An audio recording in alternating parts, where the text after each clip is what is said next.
Bom Olá, dia, bom dia, como vai? tudo bem, Ione? Tudo bom e você? Tudo ótimo, graças a Deus. Estamos aí já de pé cedo, né? Para podermos conversar com os nossos amigos aí da academia. Com certeza. É, pontualmente no nosso horário pouco disputado ainda nas lives, o É verdade. há, na verdade, a possibilidade de termos inúmeros seguidores, inclusive os meus alunos da FAAP, quando as aulas começam um pouquinho mais tarde.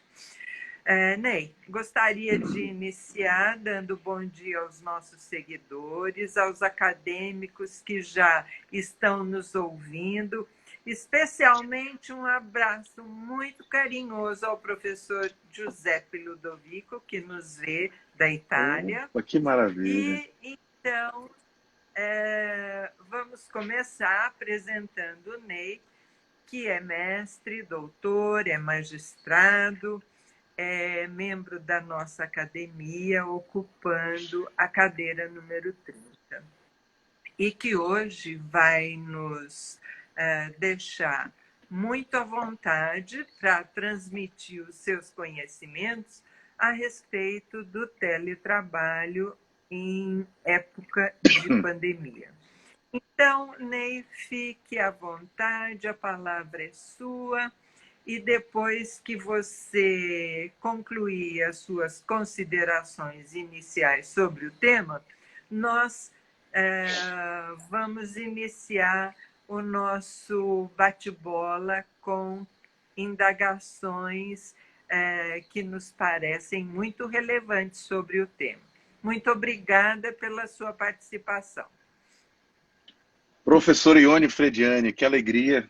Eu quero, antes de tudo, agradecer o honroso convite, né, de poder estar aqui com vocês, conversando um pouco, discutindo, debatendo, aprendendo.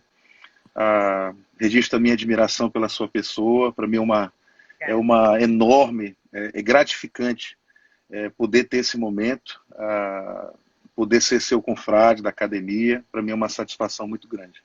Quero cumprimentar todos que estão presentes, né? Nós já temos pessoas aí, cumprimentar o professor Giuseppe Ludovico, né, da Itália, que está nos acompanhando. Temos também o professor Luiz Madeira de Portugal.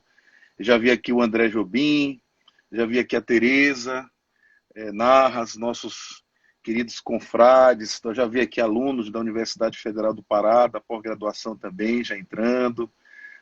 Que maravilha. Temos um público bastante. É um público que já sabe desse café com a ABDT, né, Ione? Então o pessoal já Sim. está preparado, já fica esperando esse momento. Que maravilha.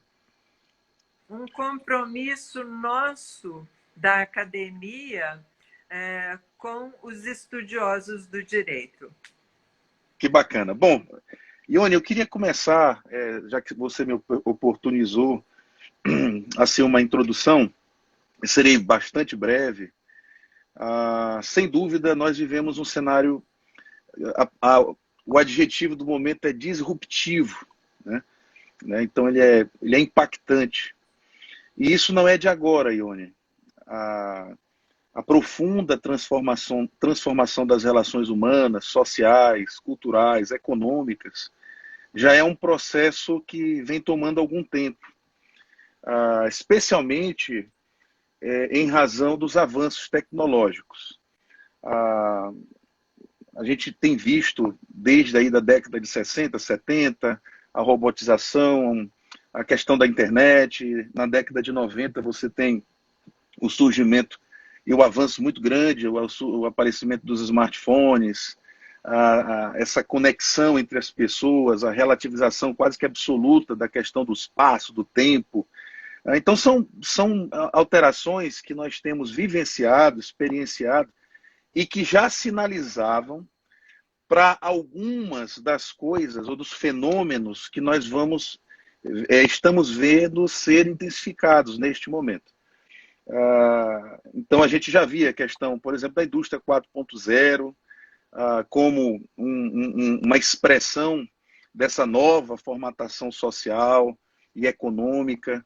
A questão da telemedicina também, a gente já vê um grande, né, já havia discussões a respeito da telemedicina, e com segurança não haverá, a questão da telemedicina vai se sedimentar e muitas das rupturas que precisavam ser feitas, as barreiras, sobretudo culturais, elas vão cair por terra depois desse cenário pandêmico.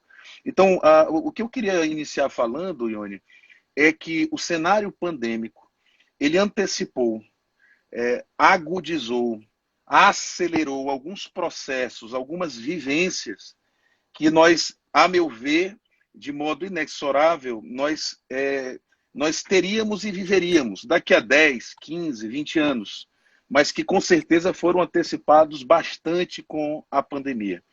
Então, a questão da telemedicina, a teleeducação, a telepedagogia, né? Você sabe que nós estamos como professores nos adaptando ao ensino à distância, que já existia, mas que agora já se intensificou, o uso de plataformas digitais, aquela coisa toda. A própria telejustiça, né, Ione? Nós já estamos fazendo videoconferências, acordos e até já se visualiza instruções. Nós fazíamos topicamente, aqui e acolá, uma instrução, ouvindo testemunha pelo WhatsApp, né, fazendo videoconferências com advogados, coletando e ouvindo as suas manifestações, mas com certeza no cenário pós-pandemia, essas expressões telemáticas e a generalidade no cotidiano mesmo da nossa vida, essa vivência telemática, essa vivência dos recursos digitais, de comunicação e de informação, vai ser um elemento muito comum e corriqueiro. Então, nas mais variadas frentes da vivência humana. E o teletrabalho, ele entra nesse contexto mais amplo, Ione. O teletrabalho como um recurso de prestação de serviço por meio telemático, é muito mais do que trabalho remoto à distância, eu me refiro mesmo ao próprio teletrabalho, no estrito senso, seguramente ele vai se afirmar como uma alternativa de prestação de serviço no âmbito das relações socioeconômicas. Então, o teletrabalho vem para ficar, o teletrabalho é uma realidade que chega, que se intensifica em razão das necessidades pandêmicas e seguramente amanhã, na sociedade pós-pandemia, que não vai ser a mesma sociedade, Ione, não vamos ter um cenário de normalidade como nós tínhamos antes. Nós vamos ter uma nova normalidade. Eu não tenho dúvida de que a sociedade pós-pandemia será outra. Outra nas suas práticas, outra nas suas concepções. Nós vamos repensar, refundar, ressignificar comportamento. Então, eu começaria dizendo, e quem sabe fazendo um link aí com os direitos fundamentais, que é um tema muito caro para a gente, nós vamos começar a refletir bastante sobre um direito fundamental à inserção digital. Então, quando nós vemos esse espraiar do mundo digital, essa impactação nas mais diversas esferas da atividade humana, inclusive no mundo do trabalho, com o teletrabalho, nós vamos debater e iniciar um debate mais sério, mais complexo, a respeito do que poderíamos chamar de mínimo existencial digital. Então, mínimo existencial, ele abarcaria, englobaria também a conexão, a inserção das pessoas, o acesso das pessoas ao mundo digital. Nós vamos começar a falar de discriminação digital, né? Desigualdade digital, especialmente no âmbito de uma sociedade da informação, de uma sociedade cuja infraestrutura tecnológica, né, ela vai ser essencial para acesso a bens e serviços que serão cada vez mais fundamentais. Perfeito. Creio também, Ney, nessa sua linha de consideração, que daqui para frente, considerando que na área da informatização tudo acontece muito rápido, o trabalhador que não tiver um mínimo de conhecimento nessa área, automaticamente ele estará excluído do mercado de trabalho. Se você for verificar, até no meio rural, na agricultura, na Isso. pecuária, hoje nós já temos sofisticadíssimos instrumentos da informatização. É Começando verdade. pelos operadores de trator, que hoje é tudo automatizado. Então, É, o trabalho manual e o intelectual, eles são sujeitos, né, à informatização, né, à digitalização. Então, isso é uma... Aliás, o trabalho intelectual tem sido digitalizado de maneira muito intensa. sim, Produção de textos, né, as próprias atividades jurisdicional com inteligência artificial. Então, a digitalização ela tem tentáculos que elas vão alcançar, atingir todos os cenários do campo laborativo, eu não tenho dúvida. penso, inclusive, que por mais que estudemos esse assunto e cheguemos a alguma conclusão, daqui a um mês essa conclusão pode estar obsoleta.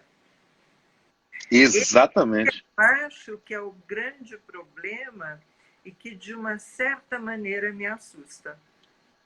E o interessante, Ione, é que esse debate da intensificação de um trabalho digital ou digitalizado, que densifica a figura do teletrabalho, não é algo novo, esse debate não é novo.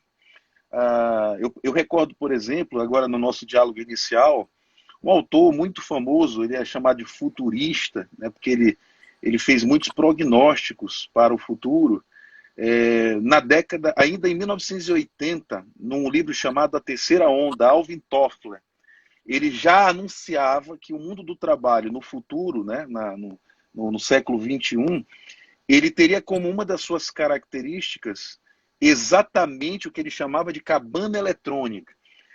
Ou seja, as pessoas sairiam do trabalho de aglomeração fabril, típico da sociedade industrial, né? Ou seja, que as pessoas massivamente afluíam para um local específico e dentro desse local, em massa, eles produziam conjuntamente.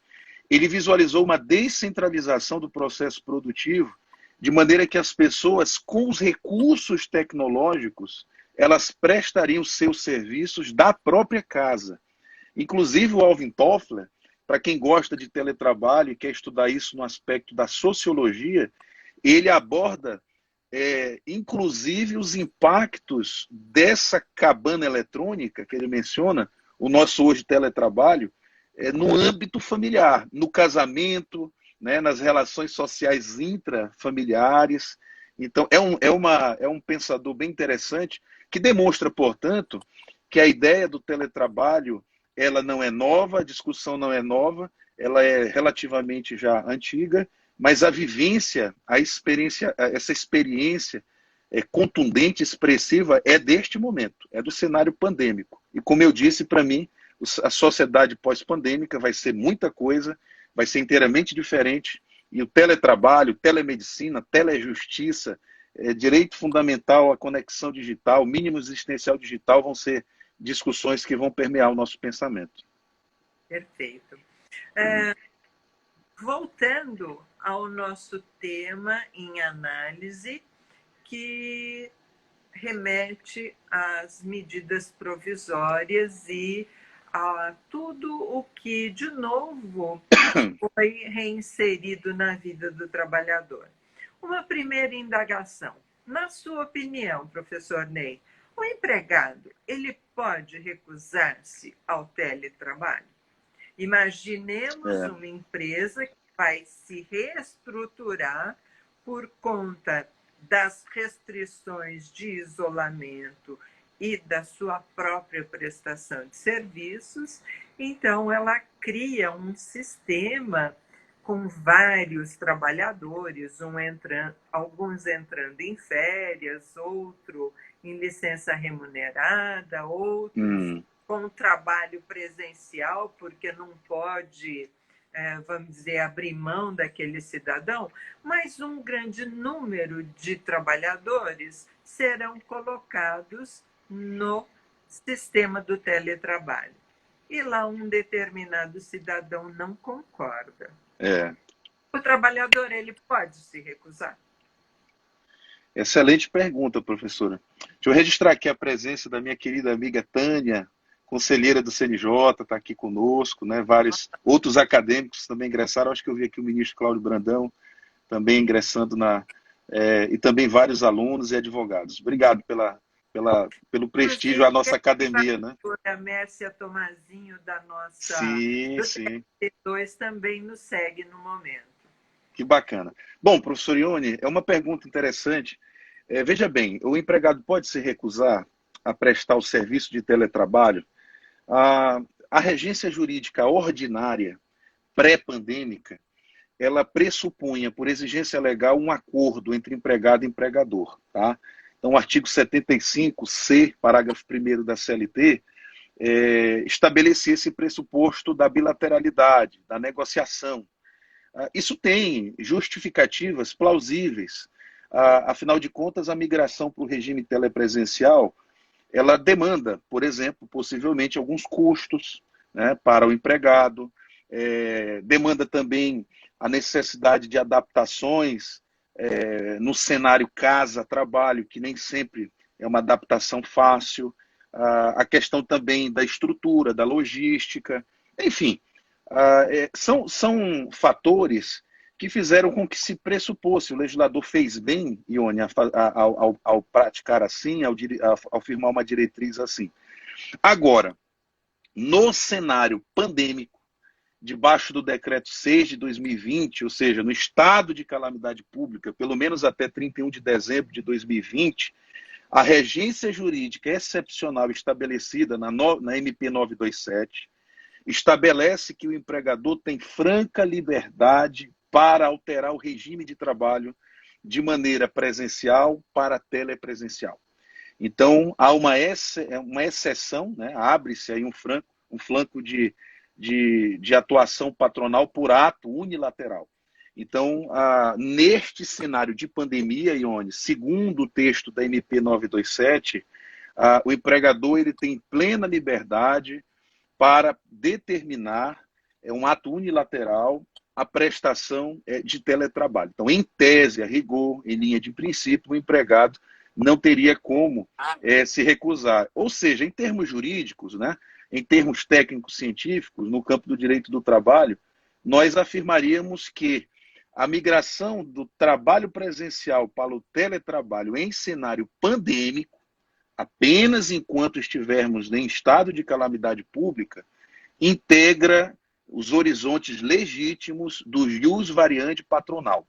Então, o empregador, dentro do seu poder diretivo, né, ele tem essa dimensão de trabalho, esse poder legitimado, e pode assim o determinar.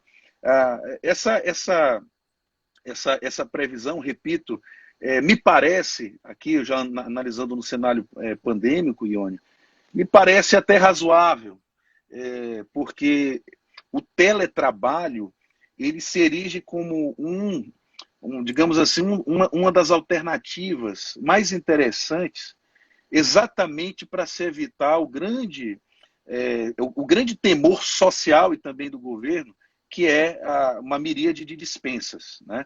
Então, nas dificuldades de locomoção, o isolamento, o confinamento, realmente já demandariam que os trabalhadores eles não pudessem ou tivessem restringido em demasia a sua capacidade de se deslocar ao trabalho.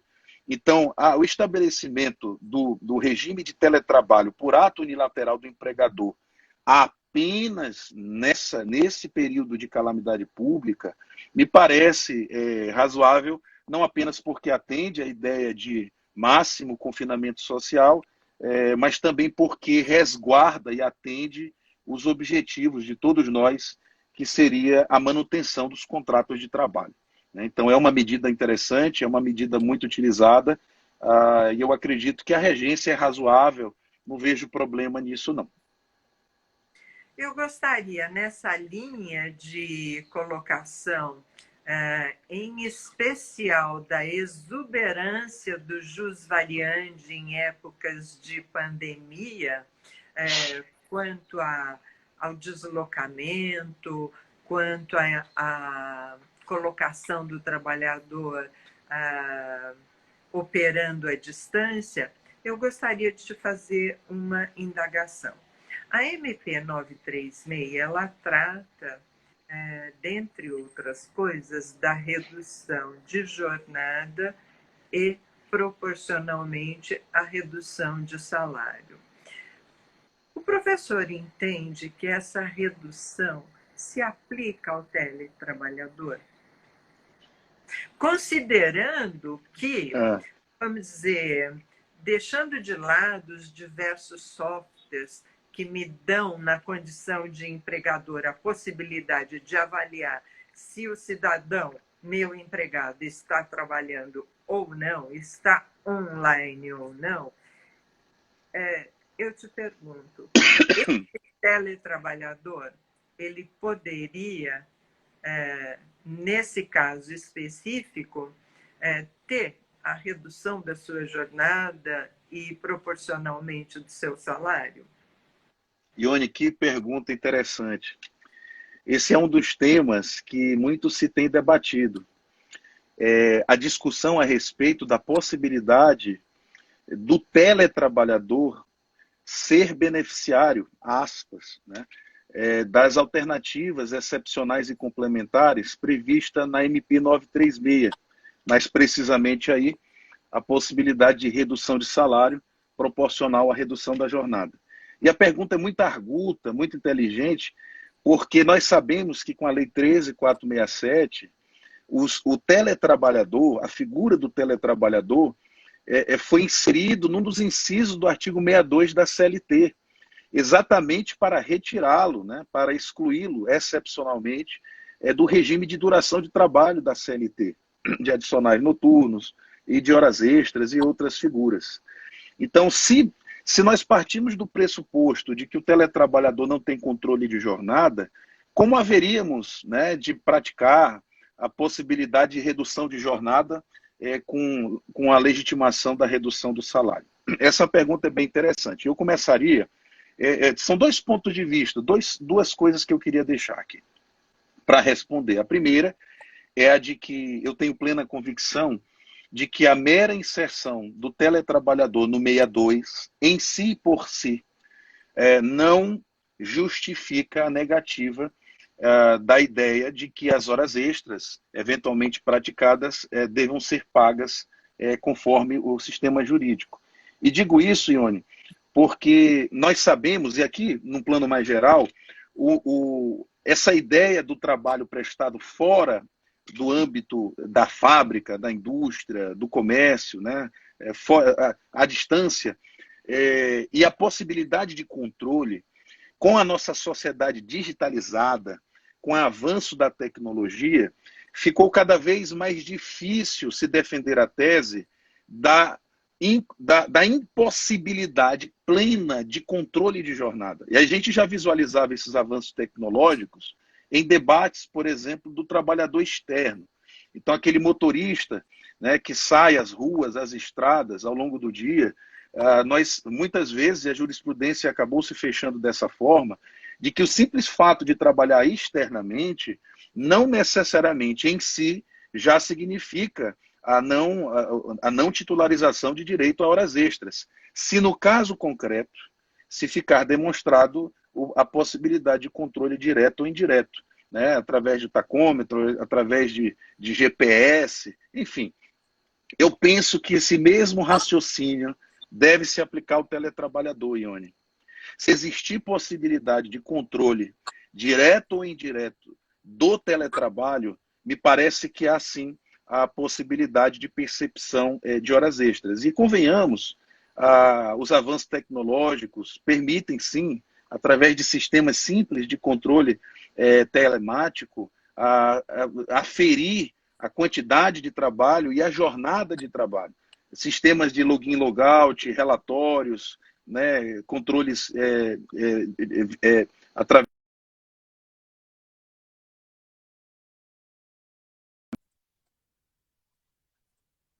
desse controle. Então, esse é um ponto. O segundo ponto, Ione, é fazer uma distinção muito relevante, e aí eu vou chegar à resposta. E aí trazer o tema para a perspectiva não apenas constitucional, mas centralizar o debate na perspectiva de um direito fundamental muito importante, um direito fundamental que nós vamos revisitá-lo e voltar a discuti-lo, que é o direito fundamental à desconexão. Então, quando nós vamos lá no artigo 7º, inciso 13 da Constituição Federal, quando menciona que o trabalhador tem o limite de 8 horas diárias, 44 semanais, o que nós temos ali, em essência, eu diria no núcleo, né, jurídico desse dispositivo, não é bem propriamente simples possibilidade de controle de jornada. Na verdade, o que nós temos ali é o resguardo, a garantia de um direito fundamental à desconexão do trabalho. Então, todo e qualquer trabalhador, Ione, e nossos colegas que estão aqui conosco, todo trabalhador, tenha controle de jornada ou não, ele tem limite de jornada. Então, há de se fazer uma distinção entre controle de jornada e limite de jornada. Então, o trabalhador externo, ou eventualmente o teletrabalhador, que de fato existe uma impossibilidade de controle de jornada, em nenhum momento isso pode significar que essa pessoa, que esse trabalhador, nada obstante essa impossibilidade, ele não seja titular e não usufrua do direito à desconexão. São duas coisas diferentes. Então, mesmo havendo 62, esse direito à desconexão, ele se impõe. Então, todo trabalhador, ele tem direito à desconexão, ou seja, ele tem direito ao usufruir de momentos de não vinculação ao seu trabalho. E aí, Ione, é possível sim, seja por meios telemáticos, por controle direto ou indireto, e sobretudo de produtividade, Ione, eu acredito que é possível mesmo ao teletrabalhador reduzir. Então, se o teletrabalhador tem uma produtividade em tempos normais de X, o empregador, mesmo que tenha dificuldade de controlar a jornada, ele pode estabelecer uma produtividade pela metade daquilo que é ordinariamente praticado por esse teletrabalhador, ou por esse trabalhador, né? Então, eu acho que é possível, por controle da produtividade, quando não for possível esse controle virtual, mas pelo menos por produtividade. Respondendo a sua pergunta, então, eu responderia que é possível sim, havendo ou não controle, é possível a possibilidade de limite de jornada seria suficiente para dizer que os teletrabalhadores também seriam usufrutuários desse regime da 936. Do contrário, Ione, e aqui eu encerro esse tópico, nós teríamos que admitir a possibilidade de que essas pessoas né, do 62 seriam vulnerabilizadas. Porque se nós impusermos essa impossibilidade ou essa dificuldade de controle de jornada como um elemento que obsta, que é um empecilho à MP 936, muito provavelmente eles seriam os primeiros a terem seus contratos de trabalho rescindidos. Então seriam as pessoas insertas no 62. E não é isso que nós queremos, né? O que nós queremos é que todos os trabalhadores, insertos ou não no 62, eles tenham a possibilidade de que seus contratos de trabalhos permaneçam em pleno vigor, ainda que com redução salarial, ainda com dificuldade, porque me parece que essa ainda é uma condição melhor que a do total desemprego. Então, eu responderia que eu sei que é polêmico, eu sei que tem gente muitos colegas, né, que de forma muito inteligente defendem a opinião contrária, mas o meu ponto de vista é que a MP 936 também se aplica ao teletrabalhador. Então, você mencionou um aspecto muito interessante que é a produtividade do teletrabalhador. Eu complemento de forma: quem deixa de trabalhar no estabelecimento patronal e passa a trabalhar na sua residência, e há toda uma mudança de estrutura física, adaptações de inúmeras naturezas, enfim.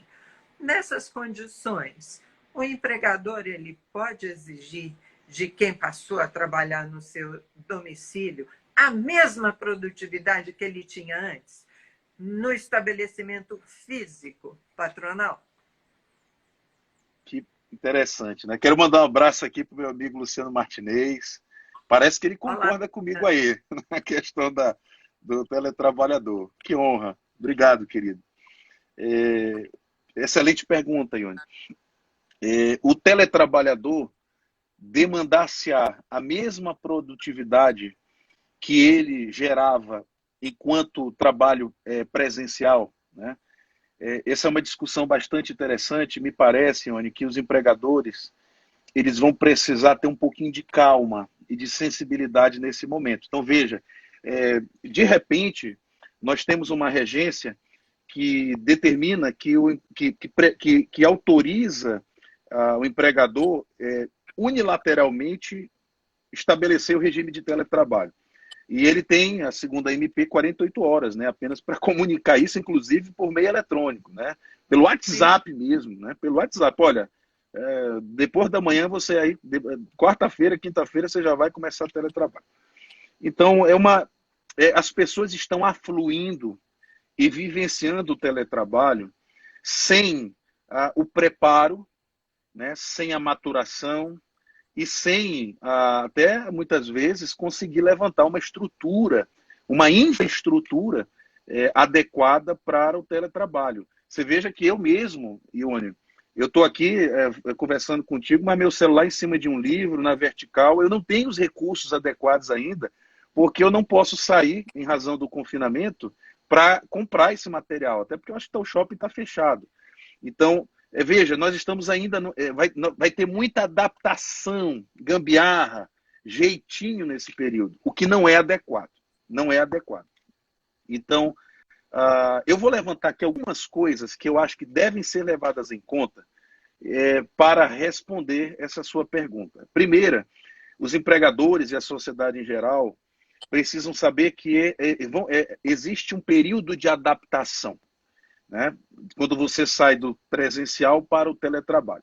Então, vão existir dificuldades naturais. Primeiro, dificuldades de ordem técnica, tá? Que é exatamente a prática do teletrabalho em si, é o ganho de experiência.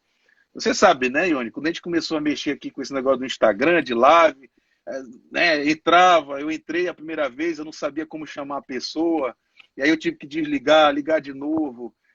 Ou seja, essas vivências, essa experiência demanda um tempo. Pode ser que você aprenda logo no primeiro dia, algumas pessoas aprendam em uma semana. Então, essa adaptação técnica é necessária para o regime de teletrabalho, ela vai se impor. E claro, essa adaptação ao teletrabalho pode encurtar e reduzir a produtividade, né? Nós vamos perder aí alguns minutos, quem sabe algumas horas, o teletrabalhador na sua casa, né, para poder se adaptar à ferramenta tecnológica. Outra adaptação natural psicossocial. O que seria? O que abrangeria isso, né? Seria aquela adaptação, Ione, própria de quem vai de repente para o regime de teletrabalho e vê uma linha ainda não muito clara, ele ainda não aprendeu a estabelecer limites sadios entre atividade familiar e atividade de trabalho. Tá? Então, disciplina, organização. Então, não é todo mundo que sabe fazer teletrabalho, Ione. Isso demanda disciplina, paciência. Até às vezes, veja, Ione, essa adaptação ela vai ser diretamente proporcional, muitas vezes, à capacidade socioeconômica. Por exemplo, eu tenho aqui, graças a Deus, o meu escritório. Eu estou em casa, tenho o meu escritório, né? Eu fiz de um dos quartos do meu apartamento uma parte da minha biblioteca pessoal, né? Eu tenho aqui, essa é a minha área. Então, as minhas filhas, por exemplo, não vão entrar aqui, né? Mas vamos imaginar um teletrabalhador de uma condição social que não lhe permite ter essa vantagem, cujo computador fica na sala, né? Cujo computador fica na sala. muitas vezes, a tela do computador, a tela, numa videoconferência, vai bater de frente com o banheiro da casa, o único banheiro. E aí a sua, né? Vamos imaginar que a sua filha, a sua esposa, sai do banheiro de toalha, sai, ou então impede, não vai naquele período. Veja que atravanca, atrapalha a convivência familiar, né? Então, essas vivências que ficam perdidas no cotidiano das pessoas começam a ganhar publicidade. E a gente vai vendo aí as brincadeiras, mas as realidades. Às vezes a pessoa está aqui trabalhando, a sua mãe idosa precisa usar o banheiro, passa atrás. Né? Alguém esquece que ele está no teletrabalho, ele levanta, está de bermuda. Né? Eu estou aqui de paletó, mas está de short, está de pijama. Né? Então, eu não vou levantar, Ian, porque eu também estou de bermuda, viu? Do teletrabalho, não é isso? São. Então veja, Ione, é evidente que a produtividade do teletrabalhador, abruptamente lançado a essa condição, vai ser naturalmente, pelo menos nos primeiros dias, se não nos primeiros meses, inferior. Vai ser inferior. E eu ainda te digo mais, é preciso considerar também dificuldades extraordinárias decorrentes da própria calamidade pública. Ione, você vai ter adaptações naturais de ordem técnica, a experiência que eu mencionei, você vai ter adaptações naturais de ordem psicossocial e você vai ter adaptações de ordem ordinária relacionadas, por exemplo, à preocupação com a pandemia. Você sabe que a gente recebe a todo momento um cabedal, uma multiplicidade de informações sobre a pandemia. Você quer saber como está sua mãe, seu pai, você quer saber como está o combate à pandemia, você quer saber como está o índice de letalidade, o índice de contaminação na sua cidade, você quer saber, toda hora vem informação. Você precisa se informar. E essa recepção, né, essa recepção de uma quantidade enorme de informações em contexto pandêmico retira a concentração do teletrabalhador. Está entendendo? Então, esse é um fator próprio e peculiar do contexto pandêmico que precisa ser levado em conta na hora da aferição da produtividade do trabalhador. Que é um outro fator também, Ione, muito relevante que os empregadores precisam considerar: o isolamento social demanda, por exemplo, as pessoas estão aqui no teletrabalho, mas as suas crianças estão em casa. As suas crianças, elas estão fazendo tarefa da escola em casa. E aí eu visualizo um problema de gênero. A nossa sociedade, ela tem uma cultura que acaba de maneira irregular, para mim ilegítima, canalizando as atividades domésticas às mulheres. Então as mulheres estão perdendo, ou melhor, claro, estão dispondo de um tempo acima do normal no cuidado dos filhos, sobretudo no cuidado educativo. Elas precisam acompanhar as crianças no acesso às plataformas digitais, ouvir as aulas para poder depois auxiliar as crianças nas plataformas digitais. Né? Após o término das aulas, as crianças não saem, não estão indo para balé, não estão indo para comprar para atividade esportiva, elas estão em casa. E o que acontece? Essa presença contínua das crianças em casa, a meu ver, é um fator extraordinário que seguramente reduzirá a produtividade desse teletrabalhador, sobretudo da mulher. Então, nós vemos aí Ione, se você me permite, a gente pode até visualizar uma impactação diferenciada em termos de gênero. Seguramente a teletrabalhadora vai ter muito mais dificuldade na cultura que nós temos no Brasil, né, no mundo ocidental. Me parece que ela vai ter uma dificuldade muito maior de produzir que o homem teletrabalhador. E eu acho que o empregador deve ser sensível, né? Nós, como estudiosos, precisamos ser sensíveis a todas essas realidades, porque elas seguramente impactam na produtividade desses trabalhadores e dessas teletrabalhadoras. Não sei se eu me alonguei um pouco, desculpa, Ione. Não, mas foi ótimo. Com essas considerações muito reais, né? Muito concretas do que é o dia a dia vamos dizer, de todos nós. Eu vejo, Ney, que o nosso tempo, lamentavelmente, passou muito rápido, mas eu não gostaria de encerrar o nosso bate-papo sem antes colocar duas indagações que me parecem muitíssimo importantes. O problema da saúde ocupacional e da segurança do teletrabalhador, que necessita ser orientado pelo empregador. Como o empregador vai poder controlar se aquele teletrabalhador, a cada tantas horas, na frente da telinha, ele faz um descanso, pinga um colírio nos olhos, e daí por diante. E arremato com o aspecto da responsabilidade civil do empregador nesse caso específico. Eita, Ione, só pergunta difícil, hein? Mas Olha, com certeza você vai responder e vai nos trazer muito das suas brilhantes ideias. Olha, Ione, é o seguinte, esse é um ponto da minha preocupação especial, né, da saúde e segurança do trabalhador. Eu começaria dizendo, Ione, que a regência jurídica excepcional, e quando eu falo regência jurídica excepcional, eu estou falando da MP, basicamente da MP 927, né, que é a que trata do teletrabalho em regime de pandemia, ou no âmbito da pandemia.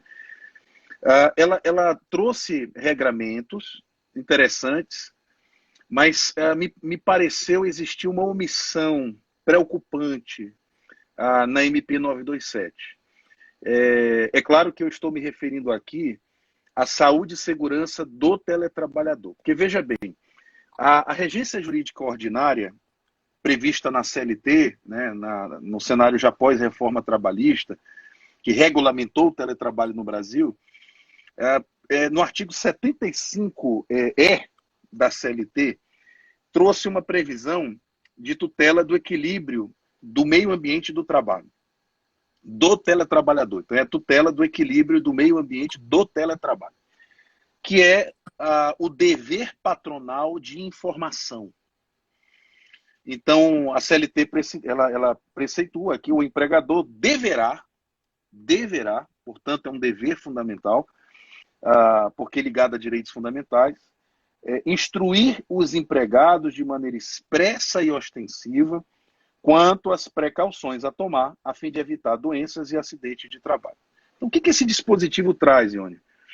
Ele traz esse dever fundamental e o correspondente direito fundamental do teletrabalhador, a instrução clara, ostensiva e precisa.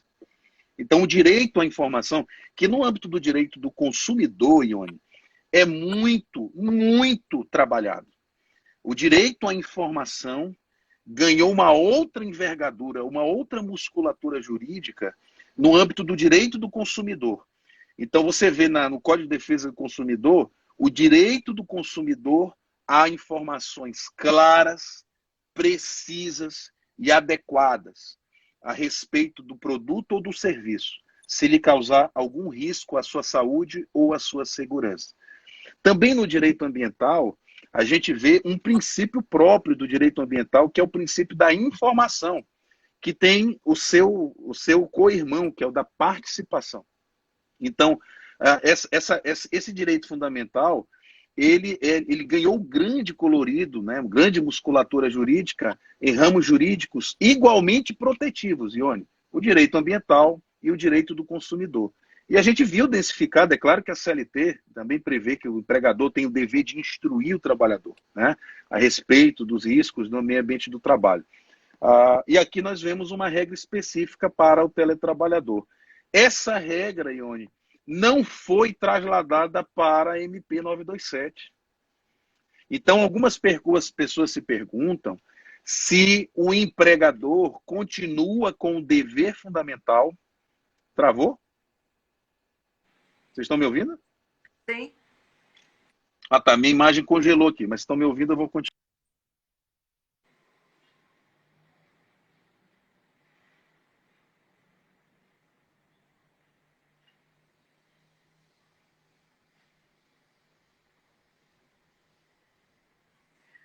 Não te ouvimos, Ney.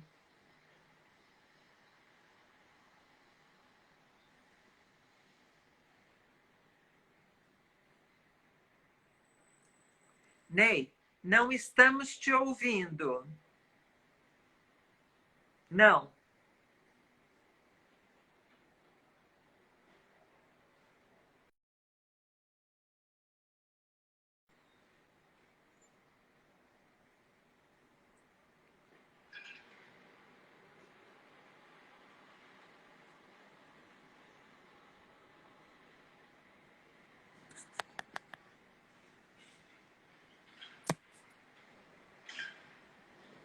Um minutinho de paciência, acho que o Ney teve um probleminha técnico. Vamos ver se conseguimos restabelecer o contato.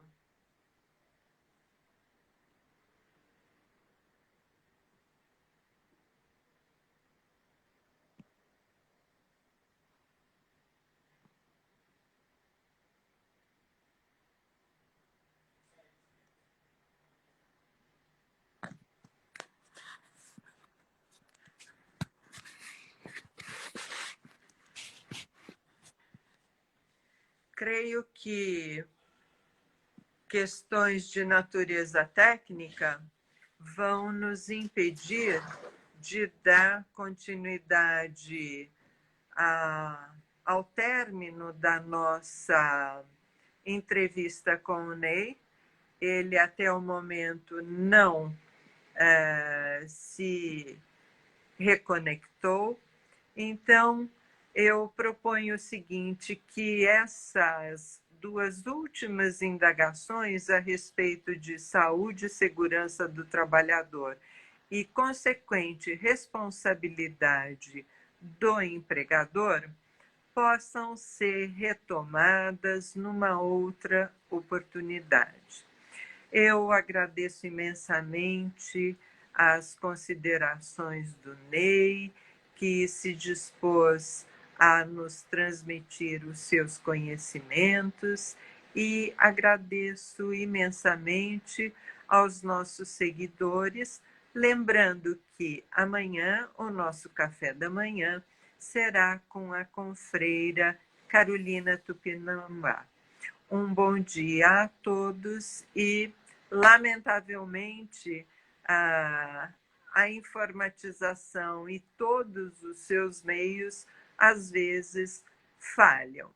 Então, até amanhã e obrigada pela atenção de todos. Bom dia.